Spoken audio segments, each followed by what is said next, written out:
welcome back. It's BBQing. Today on the menu, ribeye roast. This thing is amazing. I just got this from the local butcher. Check out all the marbling in that. Can't wait to get this thing going. So let's do it. First step, you're gonna want to trim all the excess fat off of this. Anything that's just extra. Today we're gonna be doing this on the rotisserie. So we're gonna have about a 2-hour cook time. The rotisserie will be set up. We'll be setting the grill up outside on a kind of indirect. We'll have the 2 outside burners going with the infrared going behind it as well. And yeah, I'm excited.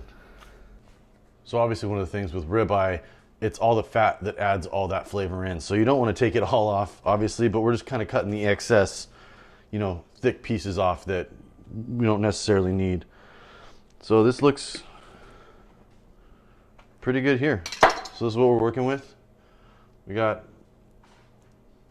big chunk of meat. It's gonna be about 5 pounds here. It's gonna serve about 5 or 6 of us. So let's get to the rub here. We got olive oil is going on first. I'm just gonna drizzle this on. You wanna make sure this is all nice and rubbed in.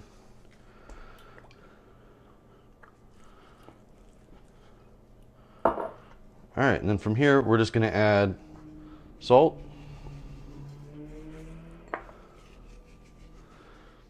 Make sure you get every side nice and covered here. You obviously don't want to go too heavy with the salt. You don't want to make the meat super salty, but this is a pretty big chunk of meat, so we should be all right. We're gonna go with the ground black pepper here. And then the other thing that we're going to do with this after it's done cooking is we're going to take the juices, we're going to put a pan underneath while it's on the rotisserie. We're going to take the juices, we're going to make like a red wine, garlic, rosemary au jus, or basically like a pan sauce to put over the meat.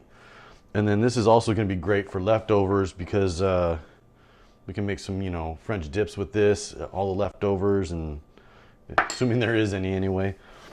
All right. Last step, we got garlic powder. Like I said, we're keeping this pretty simple. We have a nice cut of meat here. You obviously want the flavor of the meat to come through. We're just trying to enhance that just a little bit, so we're not trying to go overboard with a lot of the seasonings. All right, get everything mopped up that's on the cutting board here.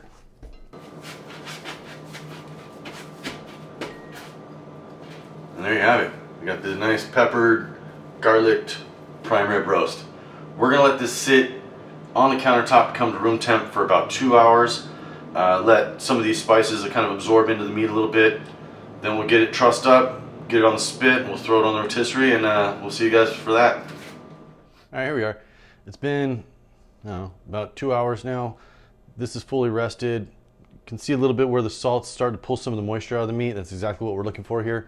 So now what we're gonna do is we're gonna truss this up, which is basically just kind of tying the roast to kind of compress it to keep it, while it's on the rotisserie, nice and even and all that kind of good stuff. So it's just super simple. You just run this through. You're basically just tying it up with just a normal knot.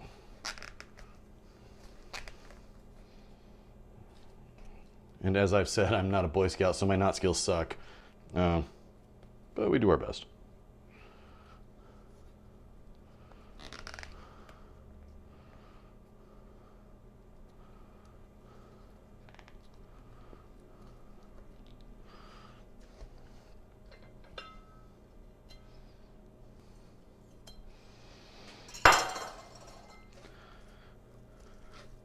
All right, so now we got it all trussed up. That's kind of what we're looking at. We got it all nice and tied up. Now it's time for the spit. Super simple, obviously. Pre-measured on the grill where I wanted this to sit in the barbecue. So this is where we go. We're just gonna feed this through now.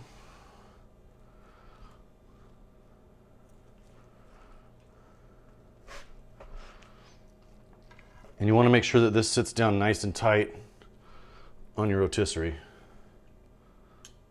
Last time I did the rotisserie, I had a little malfunction with the back end and it kind of came undone. So we're going to try and avoid that this time. Again, make sure this is nice and tight. Screw everything down nice and tight. And there we have it. This thing looks and smells right now before we've even done anything. Absolutely incredible. So let's go get this thing up on the rotisserie. We are good to go. We've had the barbecue preheating here for about 15 minutes. We'll talk about setup here really quick. We have the middle grill grates out. That's just so that we can put this drip pan in the middle here. We're gonna collect the juices that come off of this roast while it's on the rotisserie. We're gonna do an au jus, or like a little pan sauce. We're gonna do some red wine with rosemary, tarragon, a little bit of garlic, and then we'll be able to pour that over. It'll be great if we do like leftovers with a French dip like I'd mentioned. So we have the pan in. We got the 2 outside burners on high and the infrared on the back on high as well.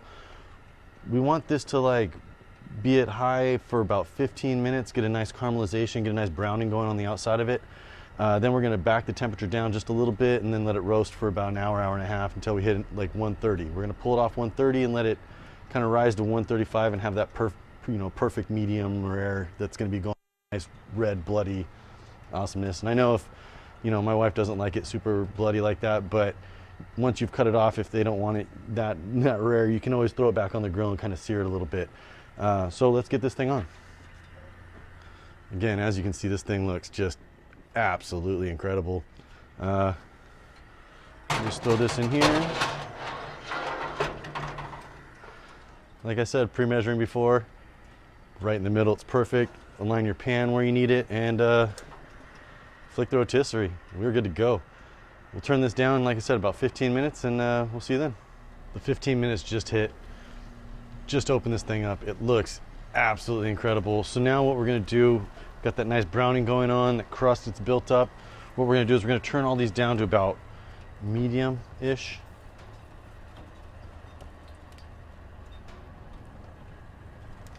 And we're just gonna let this thing do its thing. We'll check it in about an hour. You don't wanna keep opening the lid and letting all the heat escape. That's like one of the worst things you could possibly do. So we'll check it in about an hour, see where the temp's out. After that, we'll check it about every 30 minutes, every 15 minutes we'll check it until it hits that 130 mark.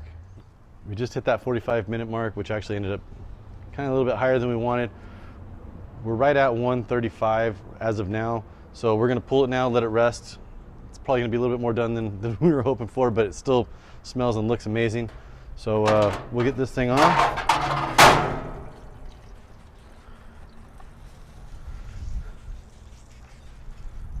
It's got like a nice, perfect bark to it. And so we'll let that rest for about 20 minutes. Now we'll get working on the au jus sauce. So we got the pan drippings here. You can see there's a bunch of fat that's left in it. We don't need any of the fat, so we're gonna get rid of that. And then we'll start putting this thing together. So we're just gonna make the sauce on the grill, make it easy. I just threw the grill back in. We got the pan on here. We dumped all the fat. You don't really want all that in your sauce, but you do want all that nice crusty yumminess that's in the bottom there. So what we're gonna do here now is we're just gonna pour in some red wine. And if you can drink it, you can cook with it. You don't need to spend an expensive, a bottle on it, but something that's at least decent. We're gonna throw in some beef stock here.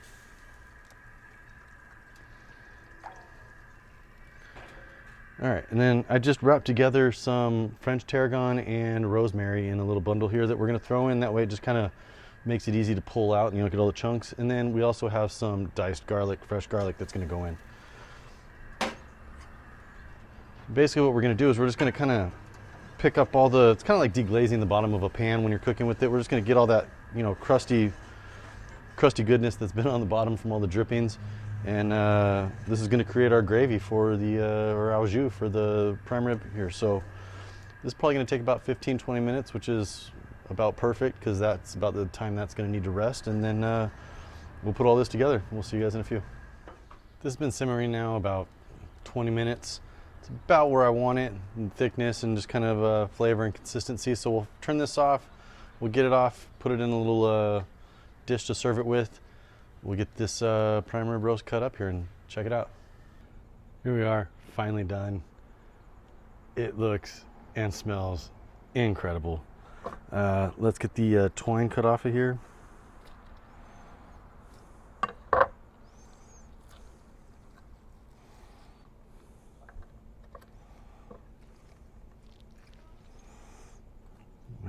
think we are good. No, wait, there it is.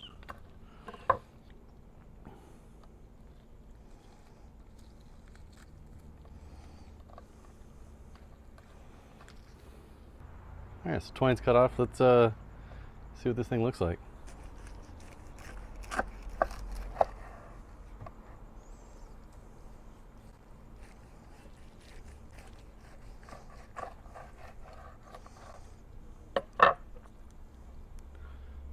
Just look at that.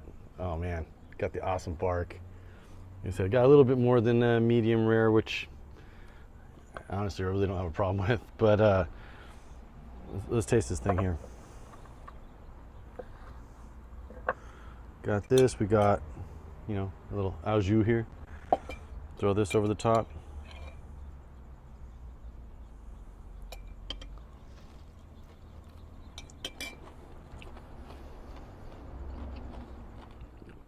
You know, that's the beautiful thing about ribeye.